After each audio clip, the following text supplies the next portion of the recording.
Welcome students once again. देखिए last time हमने देखा था कि सॉलिड लिक्विड गैसेस की प्रॉपर्टीज़ कैसी होती हैं। आज हम ये देख रहे हैं कि उनकी माइक्रोस्कोपिक प्रॉपर्टीज़ कैसी होती हैं और वो why they behave so. Solid liquid gases ऐसा बिहेव क्यों करते हैं वो हम जानने की कोशिश आज करेंगे। Okay, let's see. सबसे पहले आते हैं सॉलिड्स पे। सॉलिड्स जो हैं they have a definite shape and a definite volume. ठीक है, definite shape and definite volume, this is the first point. Solids का डेफिनेट शेप होता है, डेफिनेट वॉल्यूम होता है। हम बात कर रहे हैं माइक्रोस्कोपिक प्रॉपर्टीज की। माइक्रोस्कोपिक प्रॉपर्टीज का मतलब होता है जब पार्टिकल्स सॉलिड लिक्विड गैसेस के, हमने कहा कि डिफरेंट होते हैं। सॉलिड्स के पार्टिकल डिफरेंट होते हैं, लिक्विड्स के पार्टिकल डिफरेंट होते हैं, गैसेस के पार्टिकल डिफरेंट होते हैं। लास्ट टाइम हमने बात की थी कि वो पार्टिकल्स होते हैं एटम्स, राइट? और एटम्स डिफरेंट क्यों होते हैं वो हमने बात की थी। होप यू नो दिस और आपको याद होगा। ठीक है, solids have a definite shape and a definite volume. Solids का एक डेफिनेट यानी कि फिक्स्ड शेप है और फिक्स्ड वॉल्यूम है। Reason because particles are locked into place. Solids का आपको पता है किस तरीके के वो पार्टिकल्स अरेंजमेंट होता है। सॉलिड्स के पार्टिकल्स इस तरीके से अरेंज होते हैं।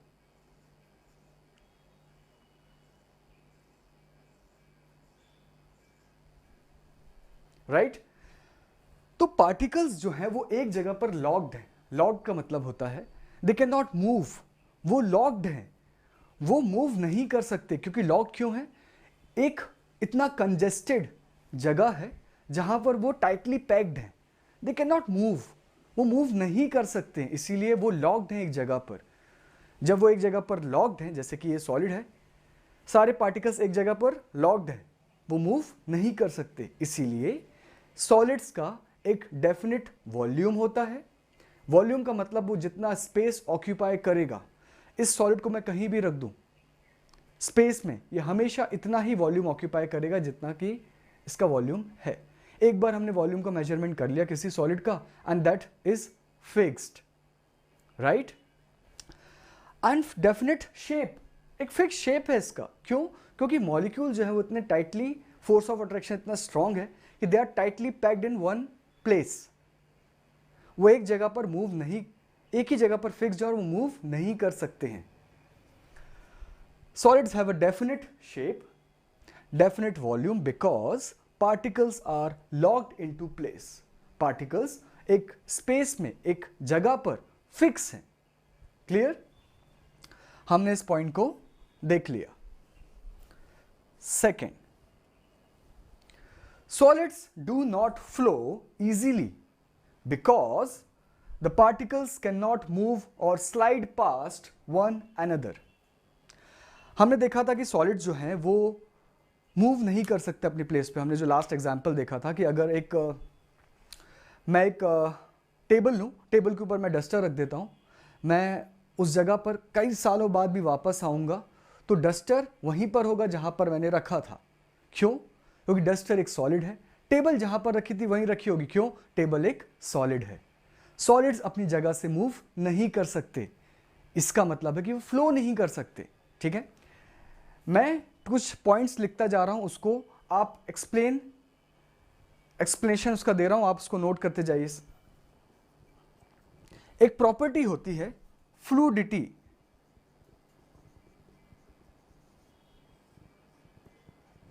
फ्लूइडिटी, फ्लूइडिटी का मतलब होता है द सब्सटेंसेस और the property by which a substance flows.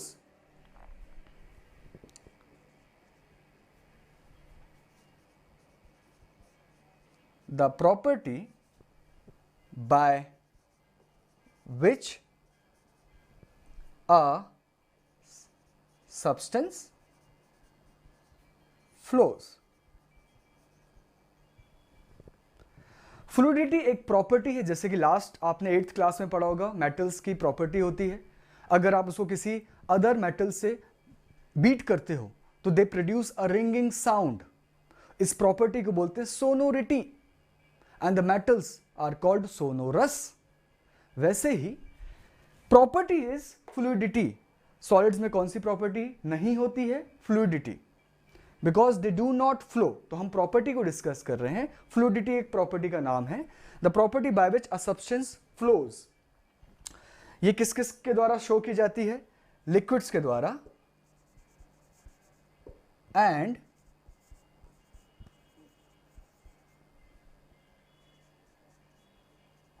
Gases के द्वारा। ठीक है, तो फ्लूइडिटी एक प्रॉपर्टी है और the property by which a substance flows, और ये प्रॉपर्टी शो की जाती है लिक्विड्स और गैसेस के द्वारा। राइट, देखिए, तो अभी हम बात करते हैं प्रॉपर्टी पर सॉलिड्स की। तो सॉलिड्स डू नॉट फ्लो, मतलब solids do not possess the property of fluidity. ठीक है, अब हम इसके रीजन को थोड़ा एक्सप्लेन करते हैं। Solids do not flow easily because, reason है the particles can not move और स्लाइड, एक ही बात है, मूव और slide past one another. Right, solids जो है वो मूव नहीं करते हैं क्योंकि ये जो पार्टिकल्स की आपको लेयर दिख रही है, ऐसी सॉलिड्स की पार्टिकल्स की बहुत सारी लेयर्स होगी, एक लेयर दूसरी के ऊपर अरेंज्ड है, इस तरीके से अरेंज्ड है, लेयर बाय लेयर सॉलिड्स एक दूसरे पर ऐसे अरेंज्ड हैं, पार्टिकल्स, सॉलिड पार्टिकल्स जो सब मिलके एक सॉलिड को बनाते हैं। जैसे कि ये सॉलिड है, इसमें बहुत सारी लेयर्स हैं, न्यूमरस इनफाइनाइट लेयर्स हैं। इनफाइनाइट मतलब हमारी काउंट बहुत ज़्यादा हो जाएगी, कोई भी नंबर अगर बहुत बड़ा होता तो उसको हम इनफाइनाइट बोल देते हैं। ठीक है, या न्यूमरस। तो इसमें बहुत सारी लेयर्स हैं and that those layers can not move और स्लाइड पास्ट वन अनदर। वो लेयर्स एक दूसरे पर मूव नहीं कर सकती हैं। एक लेयर है, दूसरी लेयर पर ऐसे फिक्स्ड है। राइट, ऐसे लेयर्स फिक्स्ड हैं, एक लेयर दूसरी लेयर पर मूव नहीं कर सकती है, स्लाइड नहीं कर सकती है। अगर वो स्लाइड करती तो लिक्विड्स सॉलिड्स कैसे होते? फ्लो करते, जो कि लिक्विड्स में और गैसेस में हमको देखने मिलता है। Solids do not flow easily because the particles can not move और स्लाइड पास्ट वन अनदर। ये पहली लेयर है, ये दूसरी लेयर है सॉलिड्स की। ये लेयर पहली लेयर दूसरी लेयर पर मूव नहीं कर सकती है या स्लाइड नहीं कर सकती है, फिसल नहीं सकती है, इसीलिए सॉलिड्स फ्लो नहीं करते हैं। Are you getting me? हम कितने डिटेल में इस बात को देख रहे हैं कि सॉलिड्स ऐसा बिहेव क्यों करते हैं। राइट, हमने लास्ट टाइम भी बात की थी कि हम देख रहे हैं मैटर सराउंडिंग अस, हमारे चारों तरफ जो मैटर है उसको हम जानने की कोशिश कर रहे हैं वो ऐसा बिहेव क्यों करता है। ठीक है, solids do not flow easily, आसानी से, because particles can not move और slide past one another. Clear? Third property of solids. Solids are not easily compressible because solids are not easily compressible. Solids को आप easily compress नहीं कर सकते हो because there is little free space between particles. आप देखिए यहां पर आपको दिख रहा है कि देखिए स्पेस कितना कम है, दो पार्टिकल्स के बीच में जो स्पेस है वो देखिए कितना कम है, इसीलिए सॉलिड्स को आप कंप्रेस नहीं कर सकते हो। राइट, देखिए हम बार बार, आपको लग रहा होगा कि हम बार बार इन बातों को ही बात कर रहे हैं, लेकिन these are very important, these are very important. आप जब नेक्स्ट क्लासेस में जाएंगे तो आप इसको, तब आप इमेजिनेशन आपका okay why they behave so. Chemistry जो होता है वो सब्जेक्ट ऐसा है कि अगर किसी व्यक्ति को समझ गया, इंटरेस्ट आ गया, तो वो फिर उसमें सीधा एक्सेल ही करता है। और केमिस्ट्री इज वेरी स्कोरिंग, लेकिन कुछ बातें हमको समझ में नहीं आती हैं, इसलिए हम फिर उसमें इंटरेस्ट लेना खो देते हैं। राइट, ध्यान से बात समझिएगा। Solids are not easily compressible, solids को आप कंप्रेस नहीं कर सकते हैं क्योंकि solids have very little free space between them. मैंने ऐसा नहीं कहा कि सॉलिड्स को हम कंप्रेस कर ही नहीं सकते हैं, करते हैं। हमने बात की थी बीईसी जैसे फॉर्म होता है, ये सॉलिड्स के बीच में जो जो लेयर्स हैं उनके बीच में स्पेस जो आपको दिख रहा है, ठीक है, ये जो आपको स्पेस दिख रहा है यहां पर, ये स्पेस जो है, तो ये स्पेस है। राइट, अगर मैं और थोड़ा एडजस्ट करूं तो मैं और थोड़ा इसको टाइटली पैक कर सकता हूं, जो कि हम बीईसी के केस में करते हैं। आप बच्चों बात समझिए अच्छे से। अगर आप किसी भी पार्टिकल का, किसी भी सब्सटेंस का अगर आप उसमें हीट दोगे तो दो पार्टिकल्स जो हैं, ये दो पार्टिकल्स दिख रहे हैं आपको, हर दो पार्टिकल्स के बीच में कुछ डिस्टेंस है। अगर आप उसको हीट दोगे तो उनके बीच में डिस्टेंस जो है वो बढ़ता जाएगा। और अगर आप टेम्परेचर कम करोगे, उसको कोल्डर टेम्परेचर दोगे, नेगेटिव टेम्परेचर दोगे, -10 degree Celsius, -20 degree Celsius, -100 degree Celsius, तो क्या होगा, ये पार्टिकल्स और करीब आएंगे। बात समझ में आ गई? तो पार्टिकल्स के बीच में डिस्टेंस बढ़ता जाएगा अगर आप हीट दे रहे हो, टेम्परेचर इंक्रीज कर रहे हो पॉजिटिव में, और डिस्टेंस जो है वो और कम होता जाएगा अगर आप टेम्परेचर जो है वो कम कर रहे हो। क्लियर? तो सॉलिड्स को भी हम कंप्रेस कर सकते हैं, लेकिन नॉट इजीली, आसानी से नहीं। आसानी से नहीं, ये बात क्यों शब्द यहां यूज हुआ है? सॉलिड्स जो होते हैं वो अगर आप उनको टाइटली पैक करना चाहते हो तो आपको नेगेटिव में टेम्परेचर बहुत ज्यादा देना पड़ता है। मतलब बहुत ज्यादा टेम्परेचर आपको कम करना पड़ेगा, -110 डिग्री सेल्सियस सपोज, अगर हम एक टेम्परेचर की बात करें, तो उतना अचीव करना आसान नहीं है। जो नॉर्मल साइंस लैब्स होती हैं हमारे पास, उसमें हम इतना इजीली ये अटेन नहीं कर सकते हैं कि -110 डिग्री सेल्सियस हम अटेन कर रहे हैं, -200 डिग्री सेल्सियस अटेन कर रहे हैं। ये नॉर्मल जो हमारी साइंस लैब्स होती हैं स्कूल की, हम उसमें ये अटेन नहीं कर सकते हैं। इसके लिए बहुत ही स्पेशल लैब्स होती हैं जहां पर हम इतना नेगेटिव टेम्परेचर, इतना कम टेम्परेचर अटेन कर पाते हैं। ठीक है, इसलिए बोला कि solids are not easily compressible. ठीक है, हर बच्चे का खेल नहीं है ये, this is not the child's play. आपको इसके लिए एक स्पेशल लैब चाहिए जहां पर आप इतना कम डिग्री टेम्परेचर अटेन कर सको। तो अगर आप ये अटेन कर लेते हो तो आप सॉलिड्स को और कंप्रेस कर सकते हो। Clear? Solids are not easily compressible because there is little, यानी कि बहुत कम है, फ्री स्पेस मतलब जहां पर कोई भी प्रेजेंट नहीं है, खाली जगह है वो, वैक्यूम बिटवीन पार्टिकल्स के बीच में बहुत कम स्पेस होता है। क्लियर? तो ये सॉलिड्स की बातें हैं। ठीक है, डेफिनेट शेप, डेफिनेट वॉल्यूम, क्योंकि particles are locked into places, do not flow easily because the particles can not move और स्लाइड पास्ट वन अनदर। ठीक है, वो फ्लो इजीली नहीं कर रहे क्योंकि एक लेयर दूसरी लेयर पे कैसी है, लॉक्ड है। हर एक पार्टिकल दूसरे से लॉक्ड है, वो मूव और स्लाइड पास्ट नहीं कर सकते, फिसल नहीं सकते, मूव नहीं कर सकते। Solids are not easily compressible, उनको आप कंप्रेस नहीं कर सकते क्योंकि उनके बीच में स्पेस बहुत कम है पार्टिकल्स के बीच में, और उसके लिए आपको स्पेशल लैब चाहिए जहां पर ये आप अटेन कर सकते हो सॉलिड्स का कंप्रेशन, सॉलिड्स को कंप्रेस करना। ठीक है, नाउ कम्स हमारा अब नेक्स्ट टॉपिक आता है लिक्विड्स। लिक्विड्स देखिएगा, लिक्विड्स जैसा बिहेव कैसे करते हैं। लिक्विड्स जो है उसका फर्स्ट पॉइंट हम देखते हैं, liquids are not easily compressible. Liquids जो है they are not easily compressible. Again, जैसे कि सॉलिड्स हैं वैसे लिक्विड्स हैं। अगर आप खुद इमेजिन करिए, अगर आप एक कंटेनर में आप वाटर लेते हैं, आप क्या वाटर को कंप्रेस कर सकते हो किसी लिक्विड को? आप अपने ताकत से, आप ब्रूट फोर्स से, अपनी शरीर की ताकत से क्या आप उसको कंप्रेस कर सकते हो लिक्विड को? नहीं, राइट? जो भी काम हम आसानी से बिना किसी अप्लायंस का, किसी इलेक्ट्रिकल अप्लायंस का यूज किए हुए उसको अगर हम नहीं कर पाते हैं तो वो हमारे लिए आसान नहीं है। ठीक है, हमको किसी अप्लायंस की जरूरत है, किसी बाहरी हेल्प की जरूरत है, किसी मशीन की जरूरत है, पूरे सिस्टम की जरूरत है, तब हम वो चीज अचीव कर पा रहे हैं। तो वो हमारे लिए आसान नहीं होगा क्योंकि घर में हम नहीं कर सकते उसको, राइट? उसके लिए हमको अगेन स्पेशल लैब्स चाहिए। Liquids are not easily compressible, liquids को आप इजीली कंप्रेस नहीं कर सकते हैं, and have a definite volume. पहले हम लिक्विड्स के इजीली कंप्रेशन की बात करें अगर, तो देखिए लिक्विड्स कैसे अरेंज होते हैं। लिक्विड्स जो हैं वो अगेन इस तरीके के पार्टिकल्स होते हैं।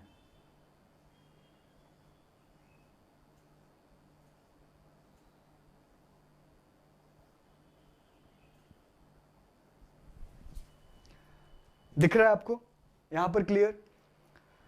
बच्चों सॉलिड्स जो है देखिए वो कितना रेगुलर अरेंज होते हैं, लिक्विड्स का कोई रेगुलर अरेंजमेंट नहीं होता है।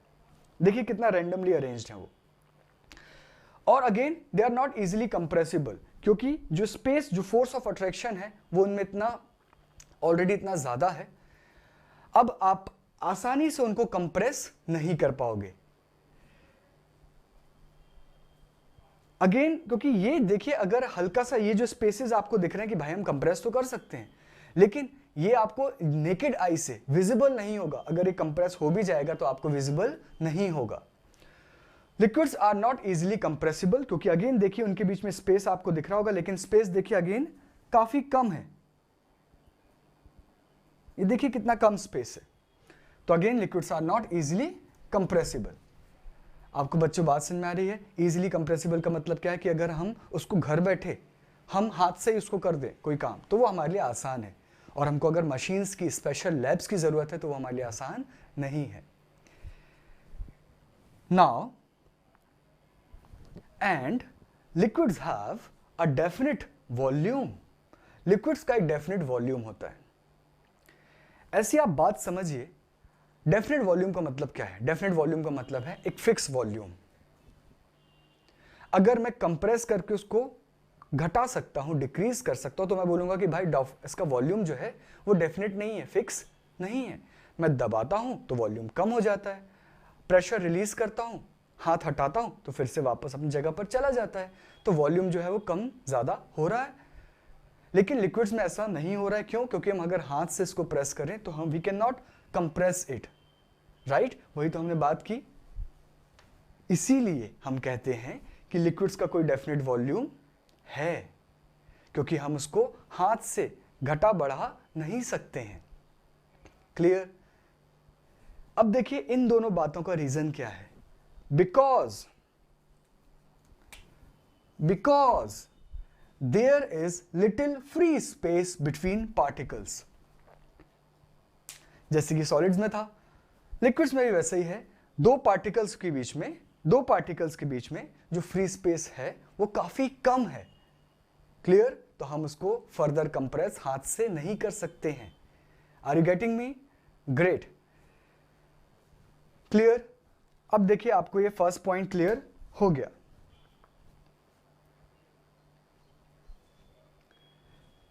कट। ठीक है। नाउ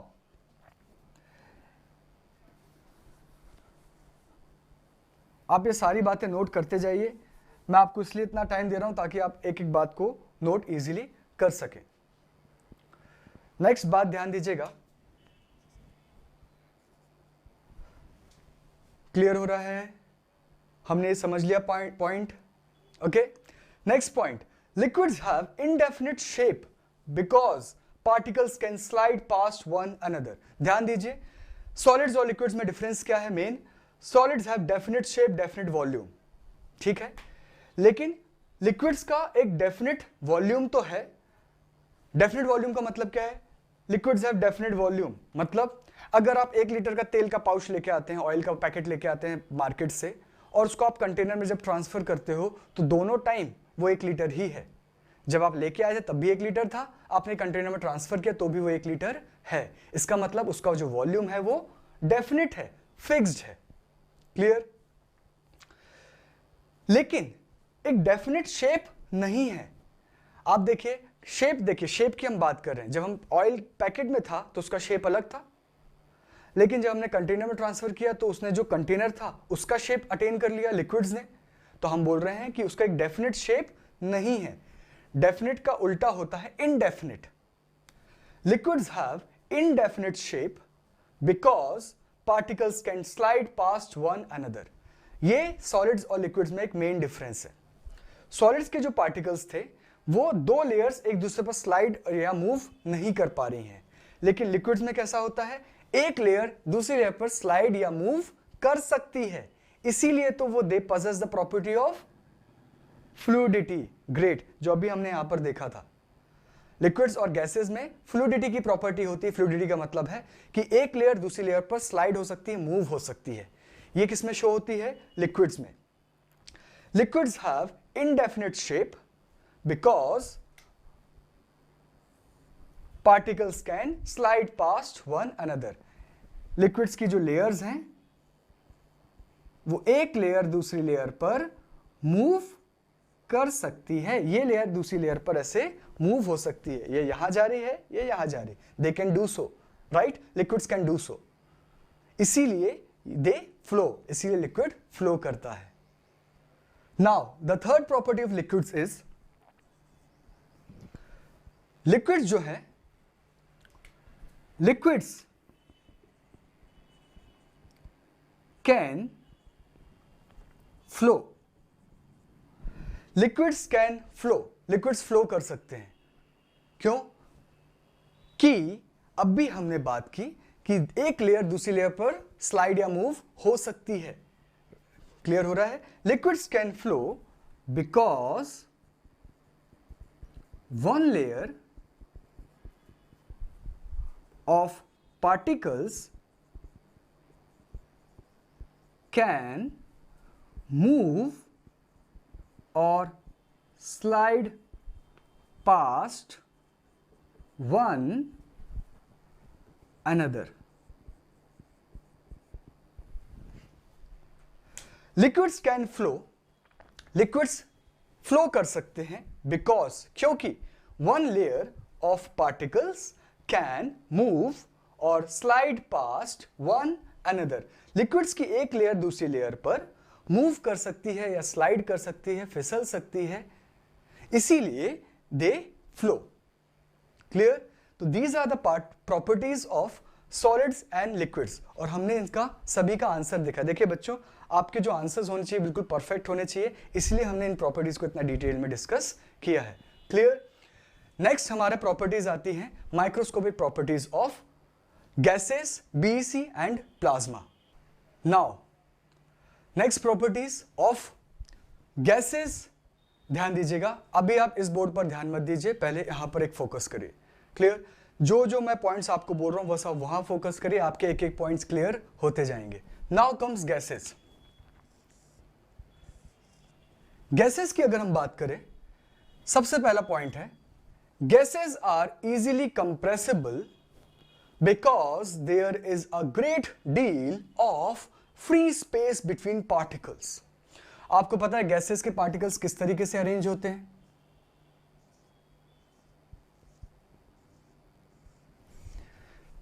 गैसेस के पार्टिकल्स इस तरीके से अरेंज है. इसमें भी अगेन कोई पैटर्न नहीं है, जैसे कि लिक्विड्स में था, कोई पैटर्न नहीं है. और उनके बीच में स्पेस देखिए आप कितना सारा है, इसीलिए दे आर इजीली कंप्रेसिबल. इस बार आप हाथ से ही गैस को कंप्रेस कर सकते हो.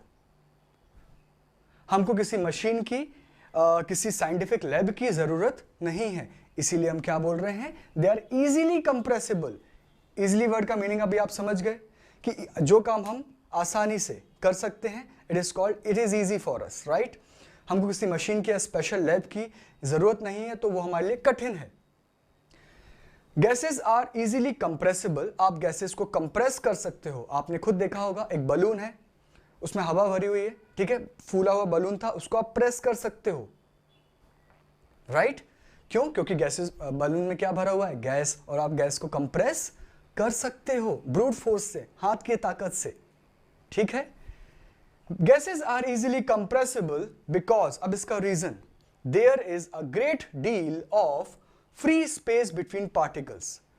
गैसेस के जो पार्टिकल्स हैं उनके बीच में बहुत सारा फ्री स्पेस होता है, इसीलिए आप उसको इजीली कंप्रेस कर सकते हो. इजी? क्लियर? नाउ ये इतना टफ नहीं था, राइट? जहां पर बेटा मुझे लगेगा आपको एक एक बात समझाने की जरूरत है, मैं आपको बिल्कुल समझाऊंगा. Gases flow very easily because the particles randomly move past one another. Next property बोलता है कि gases flow very easily, मतलब gases possess the property of fluidity. हमने जो अभी fluidity की property देखी थी, हमने देखा था कि gases और liquids fluidity की property possess करती हैं. Examples में तो gases flow very easily, gases बहुत आसानी से फ्लो होती हैं, बिकॉज रीजन क्या है, the particles randomly move past one another. ठीक है, यहां पर एक आपने चीज नोटिस की होगी, हमने मूव यूज किया है, वर्ड स्लाइड यूज नहीं किया है।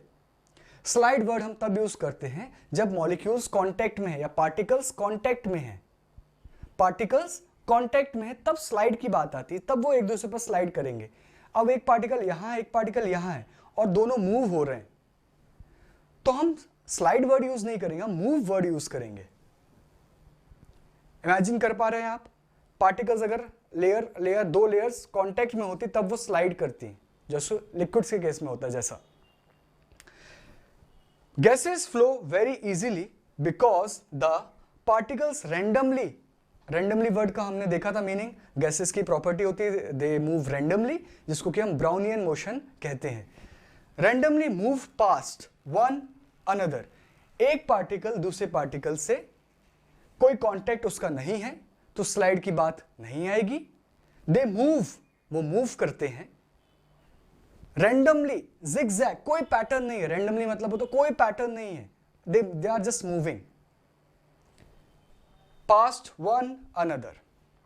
इसीलिए हम कहते हैं कि गैसेस फ्लो वेरी इजीली, बहुत आसानी से फ्लो होती हैं।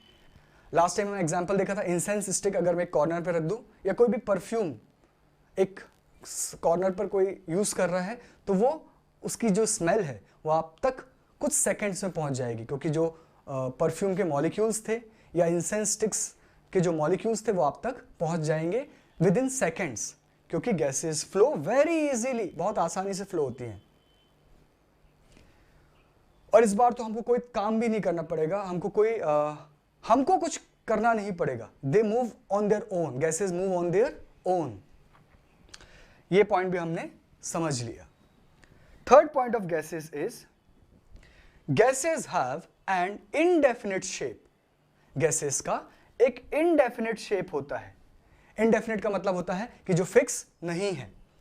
Gases have indefinite shape and an indefinite volume. Gases का इनडेफिनिट शेप है और वॉल्यूम कैसा है, इनडेफिनिट। इनडेफिनिट का मतलब क्या है, नॉट फिक्स्ड। गैसेस को आप जिस शेप में चाहो उसमें आप उसको कन्वर्ट कर सकते हो, बदल सकते हो। इनडेफिनिट वॉल्यूम, गैसेस का कोई वॉल्यूम नहीं है। लास्ट टाइम हमने एग्जांपल देखा था, अगर मैं एक फिक्स गैस को 1 लीटर के कंटेनर में रखता हूं, 1 लीटर कंटेनर मैंने कोई गैस फिल करी और उसी गैस को मैं ट्रांसफर करता हूं थ्रू पाइप इन 2 लीटर कंटेनर। 1 लीटर कंटेनर में गैस फिल्ड थी, मैंने उसको पाइप के थ्रू ट्रांसफर किया, कोई लीकेज का चांस नहीं है, कोई एक्स्ट्रा गैस एंटर करने का चांस नहीं है, तो 1 लीटर से 2 लीटर में ट्रांसफर कर दिया। तो अब देखिए, जो गैस 1 लीटर का स्पेस ऑक्यूपाई करके रखी थी, अब वही गैस अब 2 लीटर का जितना भी स्पेस है उसको ऑक्यूपाई कर लेगी, क्योंकि गैसेस का कोई इन शेप वॉल्यूम नहीं होता है। They have indefinite volume, gases have indefinite shape. Shape नहीं है, अगर 2 लीटर कंटेनर किसी अलग शेप में होता, सपोज स्फेरिकल शेप में होता, कोई दिक्कत नहीं है ना। 1 लीटर से मैं 2 लीटर के क्यूबिकल उसमें पहले ट्रांसफर कर रहा था, क्यूबॉइडल।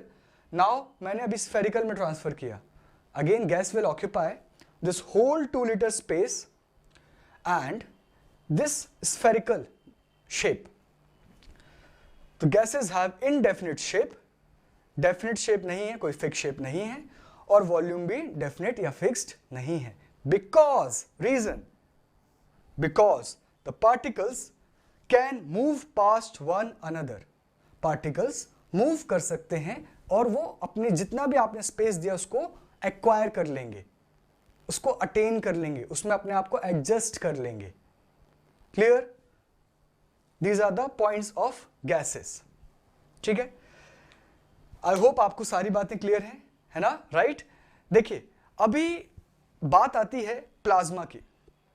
गैसेस तक हमारी बातें इजी हैं, सॉलिड लिक्विड गैस को समझना इजी है। प्लाज्मा जो है वो थोड़ा एक डिफरेंट स्टेट ऑफ मैटर है, जो नेचुरली हमको देखने नहीं मिलता है। सॉलिड लिक्विड गैस हमको देखने मिलता है, राइट? तो मैंने आपको बताया था प्लाज्मा जो है वो कब अराइज होता है, तो हमने पूरी डेफिनेशन देखी थी उसकी, पूरा वो कैसे अराइज होता है वो पूरी कहानी देखी थी। Ionised gas, plasma is an ionised gas. Plasma एक आयोनाइज्ड गैस है। आयोनाइज्ड का मतलब होता है गैसेस एक एटम है, उसके आउटर मोस्ट में इलेक्ट्रॉन्स हैं, जो हमने लास्ट टाइम आपको लास्ट क्लास याद होगी, और वो इलेक्ट्रॉन्स जो हैं वो आउटर मोस्ट बाउंड्री पर होते हैं। जब हम उसको टेम्परेचर देते हैं तो वो इलेक्ट्रॉन्स जो आउटर मोस्ट बाउंड्री पर अवेलेबल हैं, प्रेजेंट हैं, वो उसको छोड़ के चले जाते हैं इलेक्ट्रॉन्स। तो जो बची हुई चीज होती है उसको हम आयोनाइज्ड गैस कहते हैं। तो plasma are ionised gas. Ionise का मतलब क्या है, कोई atom, when an atom loses electrons the remaining thing is called an ion. अभी आप ऐसा समझिए प्लाज्मा के केस में। तो अभी नेक्स्ट हमारा आता है प्लाज्मा। प्लाज्मा का फर्स्ट पॉइंट है, plasma have an indefinite shape. Plasma किससे बना है, गैसेस से। तो फादर या पेरेंट्स जैसी प्रॉपर्टी उसमें पजेस होंगी, उसमें होंगी, दिखेंगी आपको। तो प्लाज्मा का भी शेप कैसा है, इनडेफिनिट, क्योंकि प्लाज्मा किससे बना है, गैसेस से, और गैसेस का शेप कैसा था, इनडेफिनिट। इनडेफिनिट मतलब not fixed, and an indefinite volume. Plasma का वॉल्यूम कैसा है, इनडेफिनिट। इनडेफिनिट मतलब नॉट फिक्स्ड। अगेन बातें क्लियर हो रही हैं, क्योंकि प्लाज्मा किससे बना है, गैसेस से ही बना है। Because the particles can move past one another. Plasma के जो पार्टिकल्स हैं they can move past one another. Again वही बात है, स्लाइडिंग की बात नहीं आएगी, क्योंकि पार्टिकल्स कांटेक्ट में नहीं है। सेम प्लाज्मा कैसा दिखता है, प्लाज्मा का अगर मैं आपको एक विजुअलाइजेशन दूं तो आप देखिएगा जैसे गैसेस के पार्टिकल्स हैं वैसे ही प्लाज्मा के पार्टिकल्स भी इस तरीके के हैं। ठीक है, बस अंतर इतना है कि गैसेस के केस में ये एटम्स थे, ये क्या थे, एटम, और प्लाज्मा के केस में ये क्या है, आयन, है ना। देखिए मैं आपको यहां पर समझा रहा हूं कि एटम से अगर मैंने इलेक्ट्रॉन्स माइनस करवा दिए, माइनस इलेक्ट्रॉन्स, इलेक्ट्रॉन्स कैसा चार्ज होता है, negative charge particles, I told you right. Atom से अगर मैंने इलेक्ट्रॉन्स को माइनस करवा दिया, इसको मैं पढ़ूंगा कैसे, When atoms loses electrons, जब एटम्स इलेक्ट्रॉन्स को लूज करते हैं तो क्या फॉर्म होता है,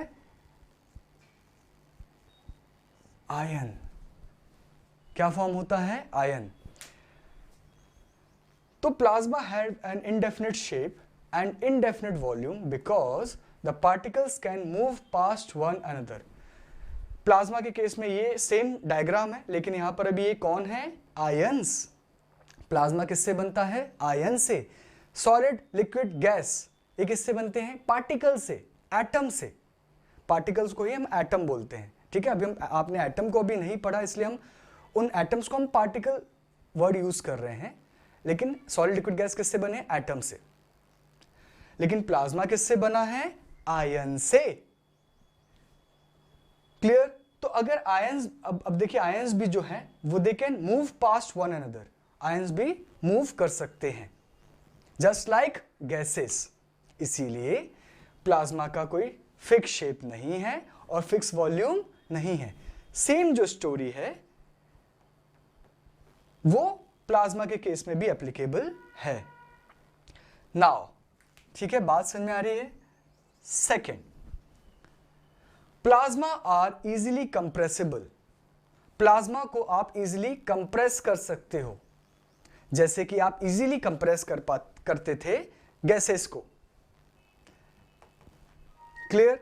तो प्लाज्मा आर इजीली कंप्रेसिबल, क्योंकि प्लाज्मा किससे बना, अगेन गैसेस से। Because there is a great deal of free space between particles. Again plasma के पार्टिकल्स के बीच में देखिए कितना सारा स्पेस है।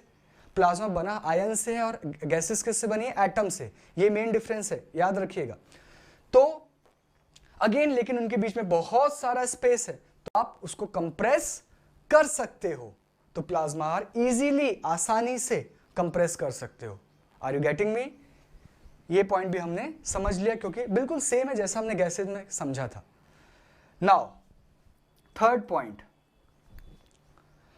ये स्पेशल है, प्लीज इस बात को ध्यान दीजिएगा, this is a special point. Plasma are good conductors of electricity. हमने लास्ट टाइम देखा था इस बात को कि प्लाज्मा जो हमने देखा था कि जो प्रॉपर्टीज में देखा था कि प्लाज्मा जो है गुड कंडक्टर्स है। Second, they are affected by magnetic field.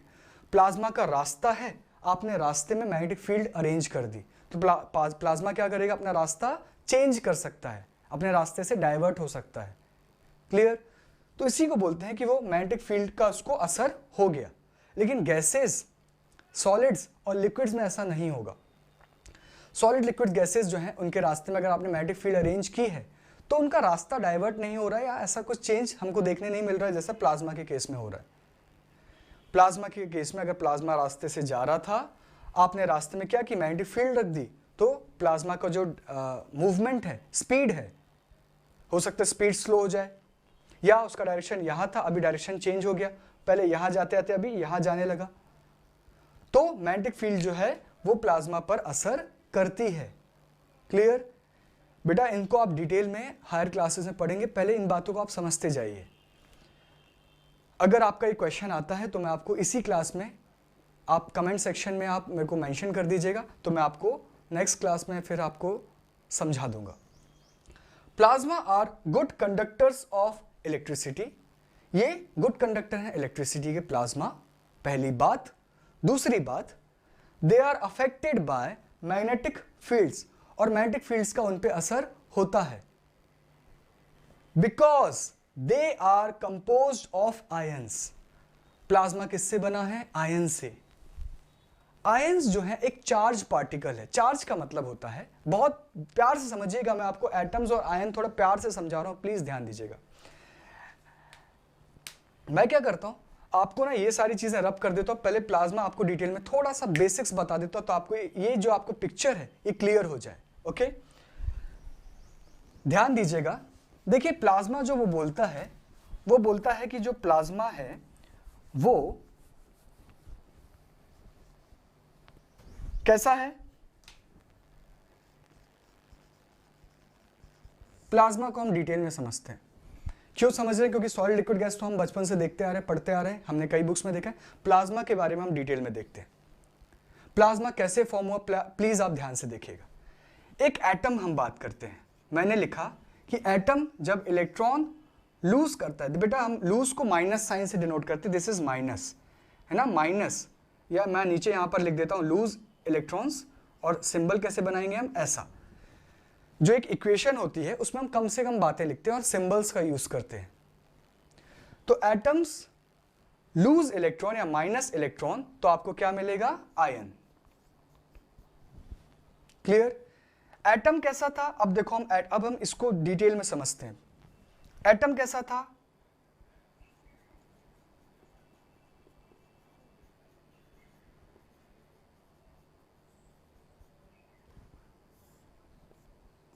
Atom कैसा था, इलेक्ट्रिकली न्यूट्रल। और आयन कैसा है,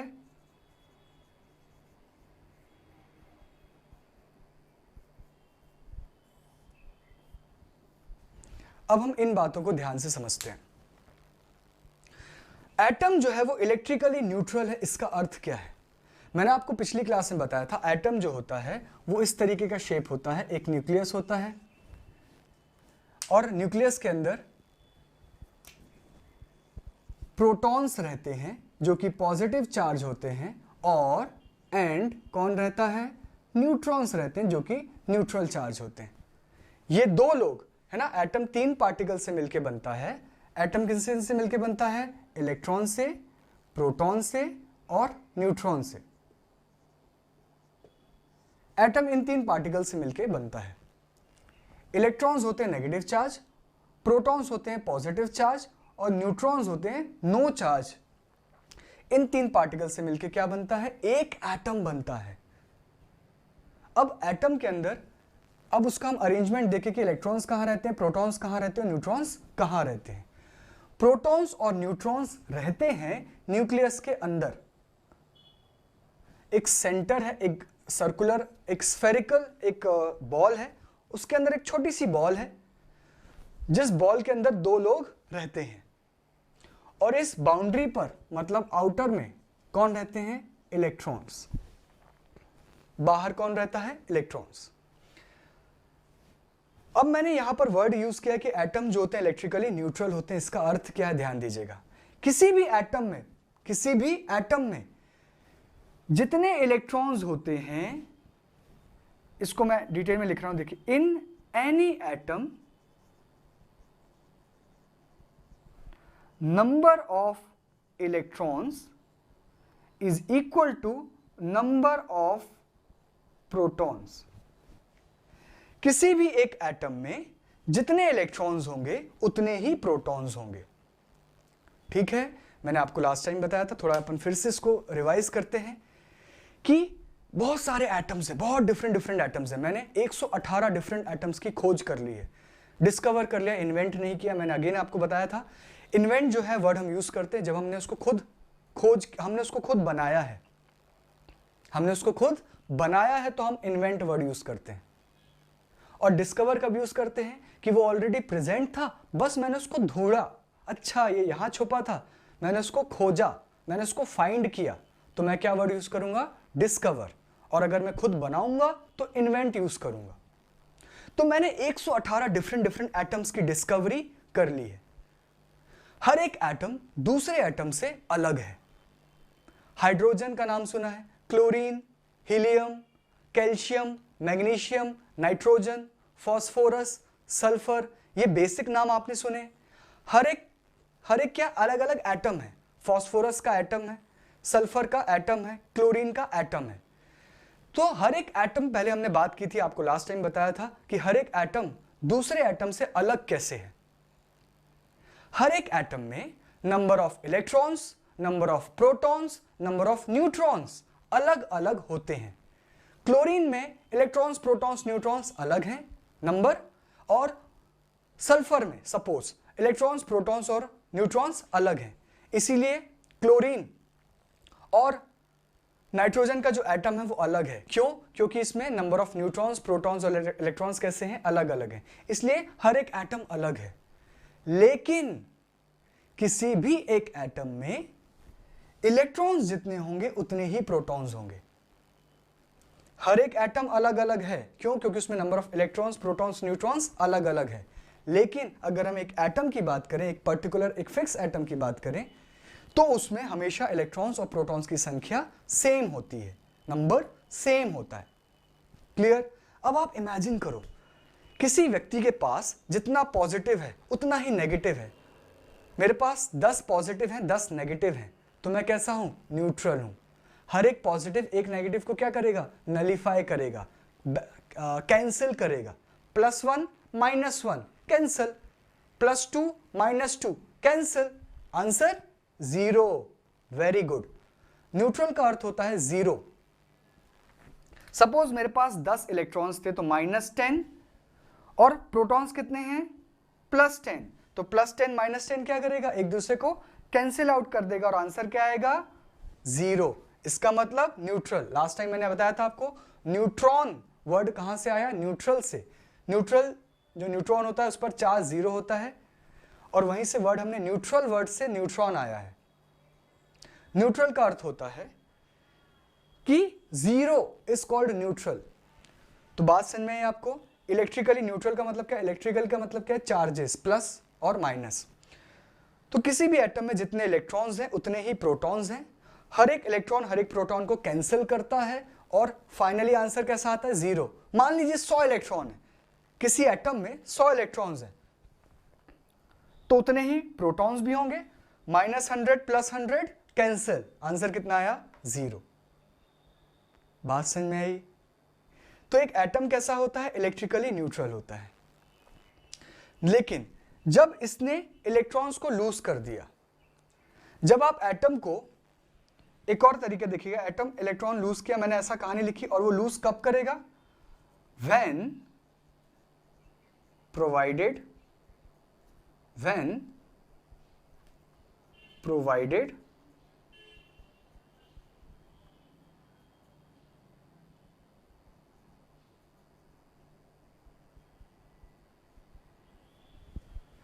एक एटम इलेक्ट्रॉन्स लूज करके आयन फॉर्म करेगा। कब? जब व्हेन प्रोवाइडेड ग्रेट हीट, आप बहुत ज्यादा हीट उसको प्रोवाइड करते हो,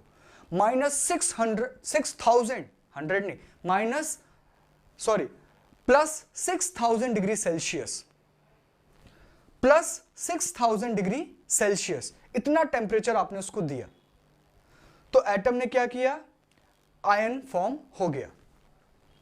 व्हेन प्रोवाइडेड ग्रेट हीट, तो क्या होगा, आयन फॉर्म होगा। तो अब देखिए क्या होता है, एटम इलेक्ट्रिकली न्यूट्रल था और उसने एटम से जब आयन फॉर्म हुआ तो उसने क्या किया, सिर्फ और सिर्फ इलेक्ट्रॉन्स को लूज किया। मैंने प्रोटॉन्स की बात की क्या, नहीं, सिर्फ और सिर्फ किसको लूज किया, इलेक्ट्रॉन्स को। तो जब एटम से आयन फॉर्म होगा, पहले एटम के पास जितने इलेक्ट्रॉन थे उतने ही प्रोटॉन थे।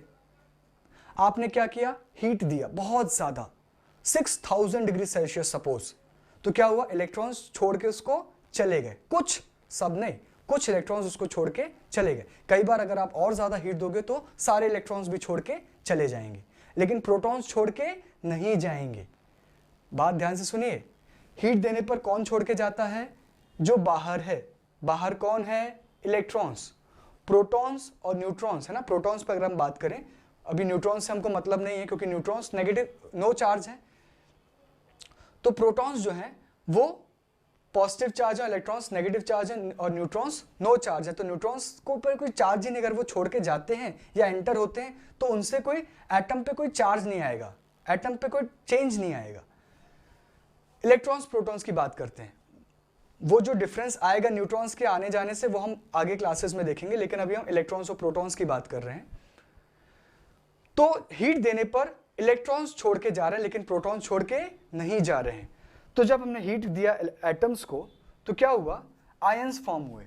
और आयंस में क्या होगा, आयन कैसे फॉर्म हुए, इलेक्ट्रॉन्स जाने के बाद। कुछ इलेक्ट्रॉन, सपोज हम बोलते हैं कि कुछ इलेक्ट्रॉन छोड़ के चले गए अभी, तो अब number of electrons will be less than number of protons. Clear हुआ। एटम में number of electrons, number of protons कैसे थे, इक्वल। तो आंसर कैसा आता, 0, क्योंकि हर एक इलेक्ट्रॉन हर एक प्रोटॉन को कैंसिल कर रहा था, एक दूसरे के असर को खत्म कर रहा था, 0। तो इलेक्ट्रिकली न्यूट्रल वर्ड यूज किया। अब क्या है, इलेक्ट्रॉन्स को छोड़ के चले गए, क्योंकि हीट करने पर सिर्फ और सिर्फ इलेक्ट्रॉन्स जाते हैं, चले गए। तो आयन फॉर्म हुआ, charge particle, number of electrons, अब नंबर ऑफ इलेक्ट्रॉन्स पहले से कम है, अब नंबर ऑफ प्रोटॉन्स उतने ही हैं जितने थे। ध्यान दीजिएगा, एग्जांपल से बताता हूं। सपोज यहां पर 100 इलेक्ट्रॉन्स थे, 100 प्रोटॉन थे। मान लीजिए हीट करने पर 5 इलेक्ट्रॉन्स छोड़ के चले गए, तो अभी इलेक्ट्रॉन्स कितने हैं, 95, -95, है ना। इलेक्ट्रॉन्स जो होते हैं उसको हम माइनस चार्ज हम डिनोट करते हैं, तो -95, क्योंकि हर एक इलेक्ट्रॉन -1 चार्ज कैरी कर रहा है, तो 95 कितना कैरी करेंगे, -95। एक इलेक्ट्रॉन -1 चार्ज कैरी करता है, 2 इलेक्ट्रॉन्स -2, 3 -3, तो 95 कितना कैरी करेंगे, -95। बात क्लियर हुई। हमने क्या देखा कि मान लीजिए 5 इलेक्ट्रॉन्स छोड़ के चले गए, -5 इलेक्ट्रॉन्स, अगर हम -5 इलेक्ट्रॉन्स,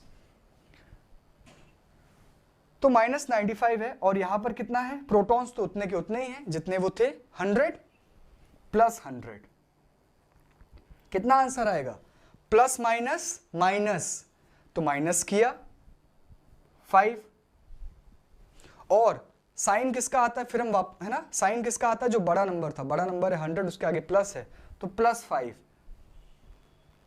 ये जो +5 है, ये उस आयन पर एज अ चार्ज हमको दिखेगा कि एक पार्टिकल है, एक जिसमें, है ना, ये आयन भी एक पार्टिकल है जिसमें कि इलेक्ट्रॉन्स और प्रोटॉन्स की संख्या सेम नहीं है, इलेक्ट्रॉन्स कम है, प्रोटॉन्स ज्यादा हैं, तो ऐसे स्पीशीज को हम बोलते हैं चार्ज पार्टिकल्स। क्लियर हुआ, बात समझ में आई। ऐसे चार्ज पार्टिकल से मिलके बनता है प्लाज्मा। एटम इलेक्ट्रिकली न्यूट्रल था, कोई चार्ज ही नहीं, इसलिए वो मैग्नेटिक फील्ड पर उसका कोई असर नहीं हो रहा था, वो इलेक्ट्रिसिटी को कंडक्ट भी नहीं कर रहा था क्योंकि वो न्यूट्रल है। लेकिन जब वो आयन फॉर्म हो गया तो अभी वो कैसा हो गया, अभी वो गुड कंडक्टर भी हो गया, गुड कंडक्टर होने के लिए क्या होना जरूरी है? चार्ज होना जरूरी है। आपको ये बातें इलेक्ट्रिसिटी का थोड़ा बेसिक्स पता है, फिजिक्स में भी आप इसको डिटेल में देखेंगे कि किसी पार्टिकल को अगर गुड कंडक्टर बनना है तो उस पर चार्ज होना जरूरी है। जितना ज्यादा चार्ज होगा उतना गुड कंडक्टर वो कहलाएगा। तो plasma are good conductors of electricity and are affected by magnetic fields because they are composed of ions. Plasma किससे बनता है? आयन से बनता है। और आयन की डेफिनेशन आपको क्लियर हो गई कि आयन कैसे हैं? चार्ज पार्टिकल्स हैं जिनके पास इलेक्ट्रॉन्स और प्रोटॉन्स की संख्या सेम नहीं है। क्लियर?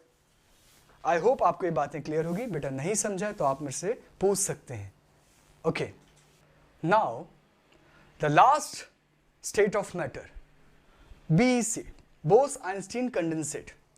पार्टिकल्स आर, देखिए इसका फर्स्ट पॉइंट बोलता है पार्टिकल्स आर लेस एनर्जेटिक। कैसे एनर्जेटिक है? Less energetic than solids because BEC exist at very low temperature. मैंने आपको बताया था कि BEC कैसे फॉर्म होता है। एक और बात आपको मैं फिर से रिवाइज करवा देता हूं। Solid, liquid, gas, plasma and BEC, इसमें से जो शुरू के जो चार थे, सॉलिड, लिक्विड, गैस और plasma, they are naturally occurring. ये नेचर में पाए जाते हैं। BEC भी पाया जाता है नेचर में, लेकिन फार सुपीरियर एंड्स में, जो सन से बहुत दूर एरिया है, वहां पर हमको BEC देखने मिलता है। सन क्यों बोल रहे हैं? Sun is the source of heat. जहां पर, ऐसे जगह पर जहां पर हीट बिल्कुल नहीं पहुंच पा रही है, सपोज प्लूटो, जो कि एक प्लैनेट नहीं है, अभी एक ड्वार्फ प्लैनेट है, आपको पता है।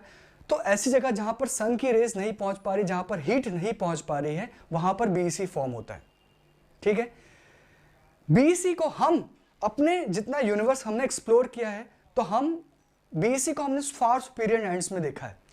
अगर हम उसको लैब में बनाना चाहते हैं तो हम क्या करेंगे? सॉलिड्स को बहुत ज्यादा लो टेम्परेचर प्रोवाइड करेंगे, -110 -200 डिग्री सेल्सियस, बहुत नेगेटिव टेम्परेचर। तो क्या होगा? BEC फॉर्म होगा। Particles are less energetic. आप खुद देखिए, मैंने आपको लास्ट टाइम भी हमने देखा है कि अगर हम किसी पार्टिकल को हीट प्रोवाइड करते हैं तो उसकी एनर्जी बढ़ती है। पार्टिकल्स को अगर आप देखिएगा, इस पॉइंट को देखिएगा ध्यान से, किसी भी पार्टिकल को अगर हम हीट प्रोवाइड करते हैं, अगर हम क्या करते हैं? We provide heat, we provide heat, चाहे वो कोई पार्टिकल हो, सॉलिड हो, लिक्विड हो, गैस हो, अगर हम उस पार्टिकल को हीट प्रोवाइड करेंगे तो उस पार्टिकल की जो एनर्जी है वो बढ़ जाएगी। तो हम कौन सी एनर्जी की बात करते हैं यहां पर? काइनेटिक एनर्जी की। तो their kinetic energy increases. Particle को आपने हीट प्रोवाइड की तो क्या हुआ? उनकी काइनेटिक एनर्जी बढ़ गई। एनर्जी की बात करें तो एनर्जी बढ़ गई। और अगर पार्टिकल्स को आप लो टेम्परेचर्स देते हो,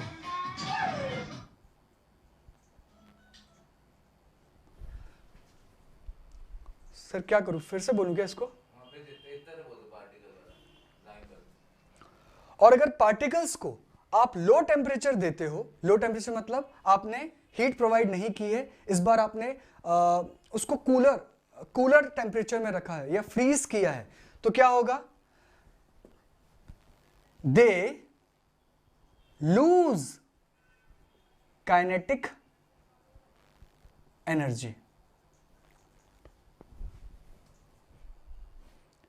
या देयर काइनेटिक एनर्जी डिक्रीजेस। तो पार्टिकल्स को अगर आप हीट प्रोवाइड करोगे तो उनकी काइनेटिक एनर्जी बढ़ेगी, पार्टिकल्स को अगर आप लो टेम्परेचर दोगे तो उनकी काइनेटिक एनर्जी पहले से कम हो जाएगी। तो BEC कैसे फॉर्म हुआ है? सॉलिड्स को जब आपने बहुत कम टेम्परेचर दिया तो BEC नाम का एक particle, state of matter form हुआ। तो पार्टिकल्स जो बोस-आइंस्टीन कंडेंसेट के जो पार्टिकल्स हैं, दे आर लेस एनर्जेटिक, उनकी एनर्जी और कम होती है। किससे? सॉलिड्स के कंपैरिजन में, than solids, because BEC exist at very low temperature. BEC exist ही करता है बहुत कम टेम्परेचर पर। अगर आप वो टेम्परेचर हटाओगे तो BEC वापस किस में बन जाएगा? सॉलिड्स में। क्लियर? जो जिससे आपने बीईसी को फॉर्म किया वो वापस, जैसे आपने लो टेम्परेचर हटाया तो बीईसी आपने जिससे फॉर्म किया है उसी सब्सटेंस में, उसी पार्टिकल्स में वापस वो बदल जाएगा। क्लियर? तो ये पॉइंट भी हमने समझ लिया। Next point, particles are literally indistinguishable because they are locked into same space. हमने देखा था कि एटम्स, देखिएगा मैं आपको एक बिगर पिक्चर बता रहा हूं सॉलिड्स की और बीईसी की। सॉलिड्स से बीईसी फॉर्म हो रहा है, सॉलिड्स से, है ना, ये पॉइंट्स हैं। सॉलिड्स को जब मैं लो टेम्परेचर दे रहा हूं तो क्या फॉर्म हो रहा है? बीईसी। सॉलिड्स का हम डायग्राम देखते किस तरीके का होता है।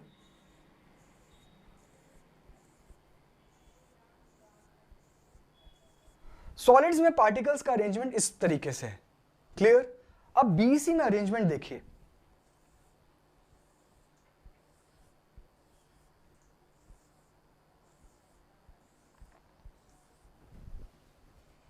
आपको यहां पर कुछ डिफरेंस दिख रहा है?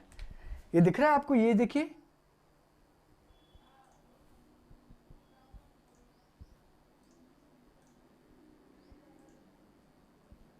ये देखिए,